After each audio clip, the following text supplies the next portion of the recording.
Today, we're going to take a quick look at some advanced features in OBS when it comes to transitions, stingers, filters, and plugins. Let's check it out. Let's load up our open broadcast software, OBS, as we start learning about transitions. And here's one now. All right, so as we jump in, we've got a few different docs open, the windows inside OBS. We've got our scenes, our scene transitions we're going to cover today, our audio mixer, we're not going to mess with that today, and then our sources, we'll do a few things with it. And then of course your controls, your settings, your recording, studio mode, and whatnot. Right now we're going to focus on transitions, but I've got to set up a few scenes so they look a little different, because right now I've got 4 scenes that are all the same. You see nothing's changed. Well, what I've done is I decided to make these scenes different by how much we zoom the camera in, but really all I'm doing is just stretching the image and making it closer to my face. We'll go to camera zoom ×2, scene 2. I'm going to unlock that camera. I then am going to drag it and I'm going to go and make my face a little bigger and put it in the middle. So now when I go back to scene 1, I'm a little smaller or further away, then I'm closer. Make sure I lock that. I'm going to take scene 3. I'm going to unlock that camera and I'm going to go even closer. So go back to 1, 2, 3, and then finally the 4th one, we're gonna unlock that and make myself even larger, and lock that. So now we go scene 1, scene 2, scene 3, scene 4. But as you can tell, those transitions are a fade. Even when we go back to just the logo screen, it's what's called a fade. It fades between the two. It's kind of a meshing, a blending, and that's a fade. So now that we've got multiple scenes, and we could have other scenes where it's gameplay or it's your desktop or whatever it may be, but I'm just gonna use the camera as an example today because why not? It's fun. So now let's look at this doc. And if you don't see this doc, it's gonna be under docs, and you'll see it as scene transitions. So I'm on fade, but I want to make the fade a little slower for all of these scenes. And what duration means, 300 milliseconds, that's 3/10 of a second. So 1 second would be 1,000 milliseconds, because there's 1,000 milliseconds in a second. Let me do the math. Yeah, 1,000, that's right. So now that it's set up for 1 second, you're gonna see the transition be a little slower. Whoa, a lot slower back. Let's go to something even shorter. Let's go to 100, and that's 1/10 of a millisecond. It's gonna be fast. Whoa. Now this is closer to what we call a cut, but there's actually a transition called a cut, and it's typically listed in this drop-down menu right here. If not, you can find it by hitting the plus button and adding cut, but it's usually there already. Now with these scene transitions, there's no fade. It doesn't need any seconds. It just goes. Do you see how much faster it is when I click on it? It's fast. Compared to if we go back to fade and we do the standard 300, boom. Now let's say I want to do a cut on one scene and a fade on another. Well, you can do this, and this is why we're talking about advanced OBS features today. Let's say I want to make all the scene transitions 1 second long. So we'll go with 1,000 milliseconds, and you see the transition is slower. But let's say we start with a fade on scene 1 to scene 2, but I want to make scene 3 be a cut. If I go over here and I change this to cut, it changes all of them to cuts. So I change it back to fade, and I'm gonna right click on scene 3. And I'm gonna go down to transition override. I actually want to click cut. It's gonna override whenever this scene comes in, it will cut. Do you see that difference? 1 second long, 1 second long, 1 second long, but let's go back to 3. We go there and it's a cut. Let's say I want the logo to be a cut. I'll go to transition override and I'll go to cut. So when I come back here and it fades in, let's cut the logo in quick, boom, and go back. Or let's get real close with the cut on 3 and slow back down. So you have the ability to override things with different transitions, and there's quite a few transitions we're going to look at. And the reason there's transition overrides, sometimes you want to produce a show or have different things where it cuts quickly to something, or it fades slowly between a smooth transition with music or a slower moment in the broadcast. Most people just use fade because they probably never touch the scene transitions dock anyways. Let's go back and make sure these are set to none. That way we can make sure they're all on normal 1 millisecond. Now, as you noticed, I hit those before the scene could finish. They like to jump around. You have to let that full second go. If I'm clicking too fast in that second, it's going to want to override and not run the whole 1 second. So that's why that 300 milliseconds is pretty common, because it goes pretty fast. Let's say we want to use that wipe that I showed you earlier from the very beginning of the video. We're going to go over here and hit plus and hit Luma Wipe, and we'll just name it Luma Wipe. So what Luma Wipe does, it allows you to go up or down or checkered or all sorts of other stuff, because there's a lot of different options. So the one I just used, linear horizontal, transitions from one direction to the other. So when we preview what it looks like, it's just a wipe. The softness number is all about that faded gradient in between. It's kind of like a fade. So if we were to make that higher, let's say 1, which is the max, you'll see that the transition looks a little less like a line and looks more like a fade. If we go down to 0.01, you'll see it looks more flat. It just makes that a little softer with that line. The 0.3 is the default. We can click invert and it goes the other direction. So let's hit OK and we'll try our Luma Wipe. Are you seeing it? How it's moving from left to right? Let's make that slower by going to 1 second or 1000 milliseconds. A lot slower, right? Let me give you a better example by using the logo, the black background to now the colored background. So if we've got it to 1 second, let's mess with the properties and put it at 1 for a softness and hit OK. Now let's transition between the logo and me. See how there's more of just a fade going on, but still left to right? So let's jump back into properties and look at all the other ones. We'll go back to 0.03 and we're going to look at different ones. Obviously the other one is the vertical, so up to down, and then on a diagonal. And then you have a huge assortment of all different ones. Let's do something fun like circles and hit preview. That's so retro. Let's try it. Whoa, whoa, whoa. So when you look at the Luma Wipe, there's a lot of different options you can use. The barn door is pretty common to use when it opens or closes. That was an open. This would be a close. So feel free to play around with the different Luma Wipe images. They're fun and they can really make your production connect with the viewers. Let's use the burst, but let's go a little faster at 500 milliseconds. Boom, boom, boom. Logo, boom. Lots of fun stuff. So we mess with Luma Wipe and I'm going to show you swipe. So let's hit plus and we'll hit swipe. Hit OK. And then as you see the transition, it looks more like they're being moved away, actually, not being moved. Let's try it. Whoa, whoa, whoa. So that's a swipe, and you can invert that as well. If you did slide, it's actually pretty similar as well. It's just a transition that looks like a slide. Not much different from the swipe. Let me show you fade to color, not a common one, but people can use it. And the benefit to the fade to color can be something like providing a little bit of a gap between scenes or camera angles. As you can see, it goes black and then comes back. So if we hit OK and we try that, I go away for a second and I come back. That's helpful like if you've got another camera over here and you want to be looking at the camera as soon as the scene pops up. So you'll hit it and there you'll be looking. So you look away and you look over, right? And you can do different colors if you want. Let's try a red, hit OK. And it goes red in between. There is a plugin with OBS that you can download that does more of a gradient color. And the gradient is what this is, like the red over to the blue on my background. That's a gradient from one color to another. It's an extra plugin that you have to download and install. The two last ones are Move and Stinger. I'm going to show you Stinger here in a minute, but Move, I'm just going to show you an example of my stream and how it works. As you can see, these transitions I have aren't a wipe or a fade.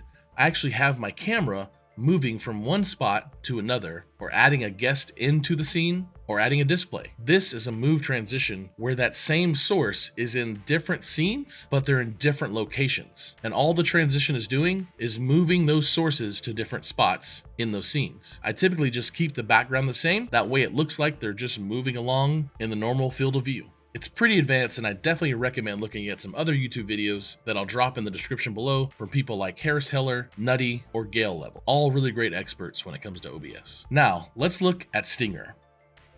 The Stinger transition is somewhat like that fade to color, but it's more of a graphic or video that's being played over the top of your scenes to maybe block everything out and then reveal it. So I'm going to pull up a website that already has some pre-made designs and stingers for you to download right off the internet and use as one of these transitions. This is not an ad, but the website is called Visuals by Impulse, and there'll be a link in the description as well. So let's check it out. Visual by Impulse, they have 10 free Stinger transitions. Let's take a look at what they look like. So as you see, these designs show up and then they go away, and they have a transparent background to them. So I'm gonna go ahead and download this for free, and I'm probably gonna have to log in. So I logged in, and it asks you if you wanna pay anything for it, but don't, and then just go down and check out. You can find other stingers on YouTube or other websites, but this one's just pretty simple, and I'm just gonna go ahead and download it. Let's go with the Arrow Wipe. All right, and it downloaded a zip for me. Got in a folder, let's extract it and put it somewhere, and then let's open up the subfolders. You can read these to get instructions on how to use it, but ideally you just wanna go to WebM. WebM is a video with a transparent background. And it's important here, I think, because you'll be able to see the scene unveil underneath rather than a black background pop up, some sort of image appear, turn black, and then you appear. That's because it has a black background under the video.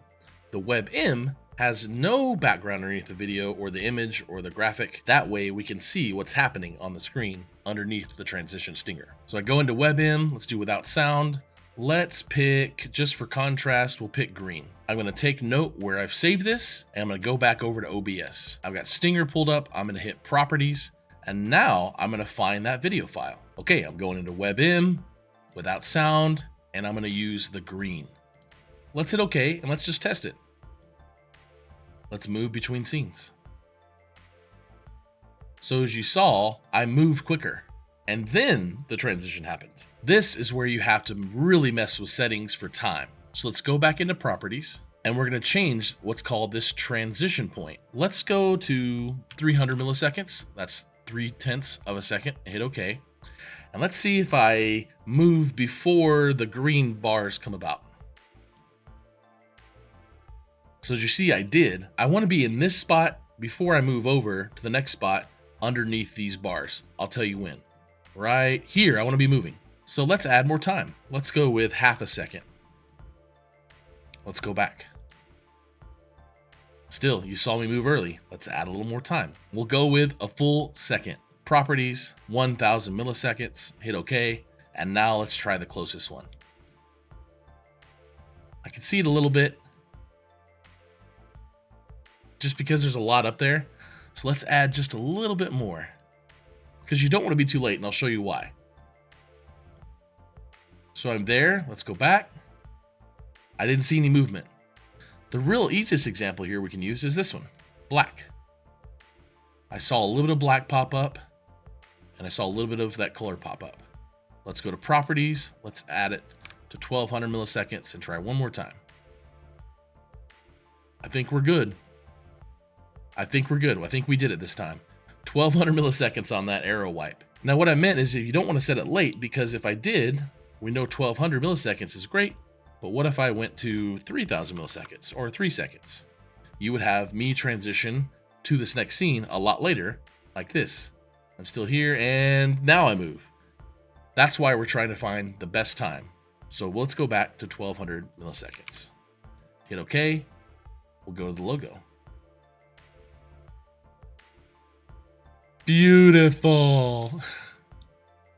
And that's how you use the stinger. It's all really about timing and making it look cool. And remember, there's lots of different options besides just these arrows. So now we're gonna mess with filters, and I'm just gonna go back to my normal fade scene transition. So that way I'm not messing with too many things at once. Filters can be done on scenes or sources. For the more simpler route, let's just talk about sources. When you start doing filters on a scene, it can mess with every source inside that scene. So we're gonna start with sources by going down to, let's say, my camera and hitting right click.